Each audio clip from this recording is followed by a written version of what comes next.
Hello, HGC Fedcon attendees. Thank you for giving me this time to talk to you about the compliance industry. My name is Mark Douglas, CEO of LCPtracker. You know, America has been rocked in the last 3 months. Nearly 40 million Americans are now unemployed due to the COVID-19 pandemic. And in the past few weeks, dozens of cities are in chaos and turmoil with these riots. But I'm proud to be part of this industry and AGC that counters these problems. With great companies like yours who build infrastructure, hire the disadvantaged, and rebuild our communities. I've realized how different the compliance process will be because of the changing construction environment.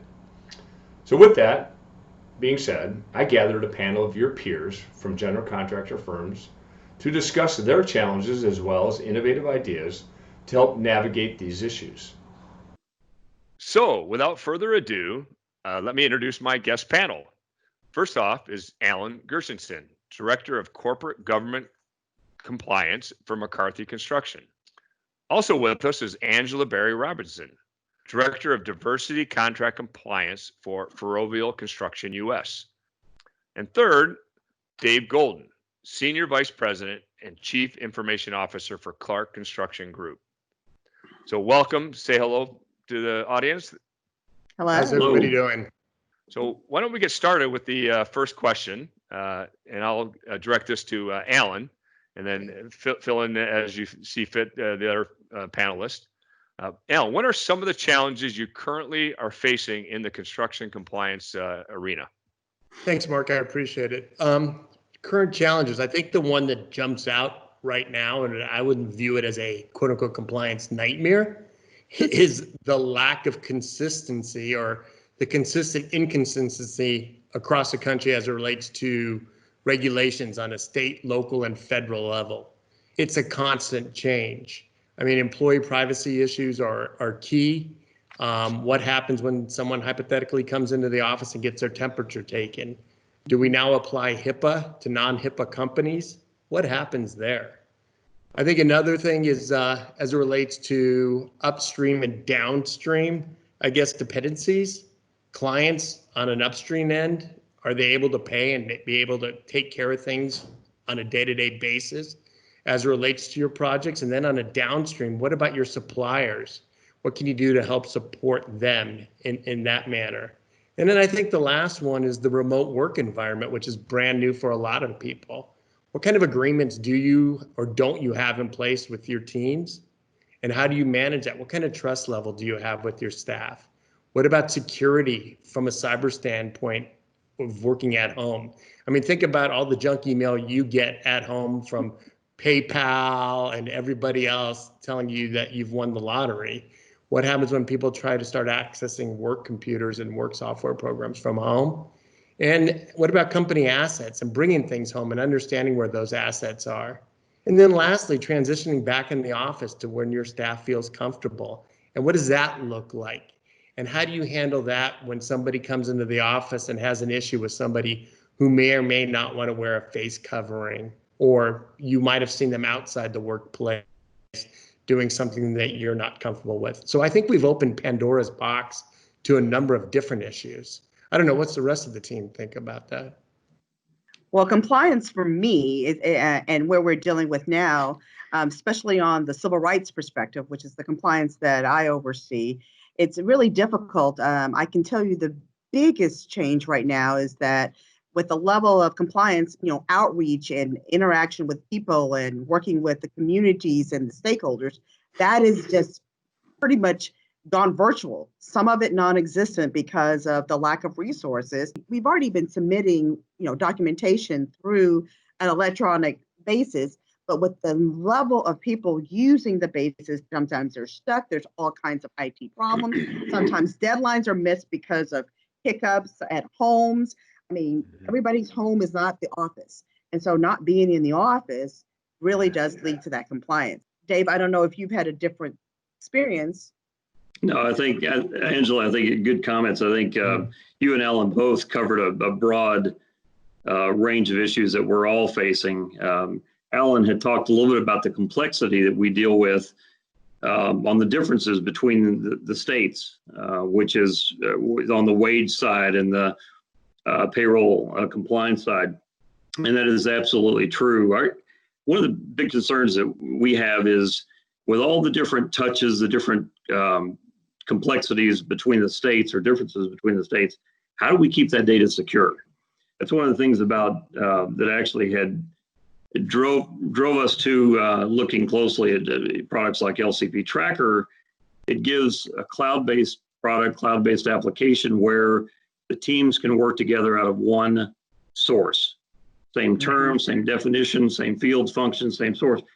And when you can't do that, when you still have to maybe tie into a state's software product or a different software product that they have, look at integrations where that data is transmitted directly to the applications as opposed to emailing PDFs, sending out flat files. All those things add to risk of this critical confidential data that we simply don't want to make a mistake with. So that would be the other thing I would mention, the security of the data. Wow. So that was some great information and really excellent things to think about. So let me take the second question to Angela. What innovative ideas have emerged with your company that you will do different after the pandemic? What things are going to help you improve as a company? Well, a lot of the things we've already started to put in place because of the pandemic. You know, we had a couple of our projects that were not on board with electronic onboarding, especially as it deals with our certified payroll. And so we had, no one was in the office to receive the certified payrolls. Whereas for those of my projects that do utilize electronic systems similar to LCPtracker, and even in the DBE or the diversity collection and data that's required, those projects were able to just to keep going without a snap. And it's just going to get improved as time goes on. I think that's something that's definitely we have implemented in the pandemic that we will probably continue afterwards. Thank you. So, yeah. Yeah, Angela, I think it's a great point on, what we're doing now virtually and the number of virtual meetings every day. I think everybody could probably say, I used to do maybe one meeting virtually or 2 meetings a day. Now they're doing 10, 15 a day. It's just amazing. One thing, so true.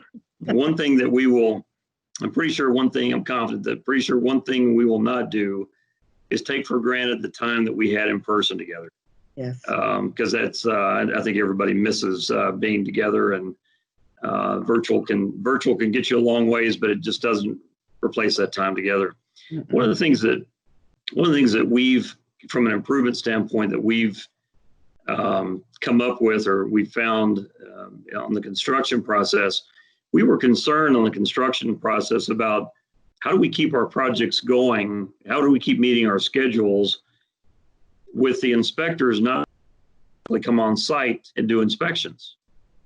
So are we going to get in trouble there? So one of the things that we've got now on the virtual side, Angela, like you mentioned, we are taking that inspector virtually with a cellular iPad into the building. We're having to use some cellular reinforcement, but we're actually conducting those inspections now virtually. And we're not having to wait on an inspector. The coordination is much faster and much more efficient than what we even had before. Better than even taking a photo and sending them a photo. This way we can take that iPad and move them anywhere on the project they want to see. Alan, what about you?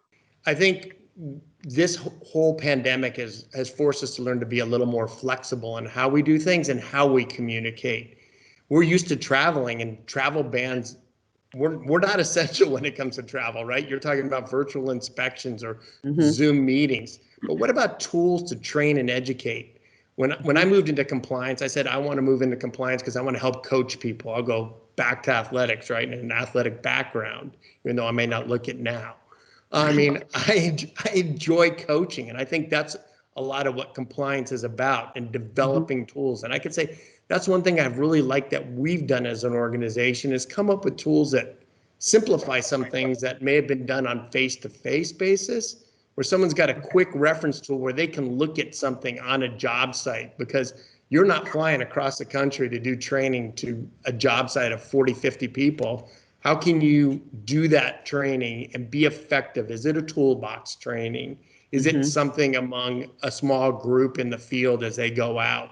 How do we get our messages across to our teams? And that's something that I've been really happy and excited to see that where we've progressed as an organization. So something that we're doing. Yeah, so I kind of brought you three together kind of out of the blue, thinking you're three of my best clients and have been with me a long time, but I didn't realize how well this would go off. You've come up with great challenges.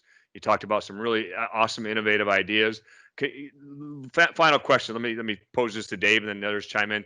So all that discussion, would you give one or two key recommendations that you can think of that would be useful for your peers here? My recommendation would be watch what's happening in the market. Watch for these small companies that are coming up with new ideas on how to work. Angela's point on there'll always be a mixture of virtual and in person, but watch for the new technologies that are coming out. Be prepared to plug into those new technologies, ones that are in your swim lane. If you get in early on those, you've got an opportunity, a real opportunity to influence where that product goes. Alan? I mean, I think it's important that business continuity, right? We all do business continuity planning. And I'll think about go to environmental compliance, right? We all look at our list of approved vendors where we want to send our waste because we can trust. But I think you need that set of vendors or that team because of a situation like this and a business continuity who can be there for resources. I mean, taking LCPtracker into consideration, right? I know I can call Alicia and she's going to be there to answer questions and be part of the team. It's not an us versus them mentality. We've been communicating, we trust our team, and we work together as a group. So I think that sums it up without rambling too much. Angela, what do you think? Well, again, I'm going to ditto all of what's been said. I can tell you that iCloud resource has been a lifesaver. There are some systems, even some of our owner systems, that have been compromised or had issues, whereas, working with iCloud systems have been a lifesaver because we didn't lose information, we didn't lose time. We were able to continue the work that needed to be done and actually help our owners and our clients in a lot of ways because we do have the access to that information. And so these innovative ideas that have come out of this situation, I think has opened our eyes, at least in our company, and I encourage others to try to do so as well. Good point. Yeah. Well, hey, Dave, Angie, Alan, thank you so much for sharing your thoughts and your ideas here. You're running some big organizations and doing some great things out there. So again, thank you for sharing this with your peers at AGC. Oh, thank you. Thank you. Appreciate the opportunity.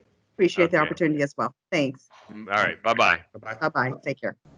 LCPtracker has also been innovative during this pandemic in ways that are going to help your administrators with compliance.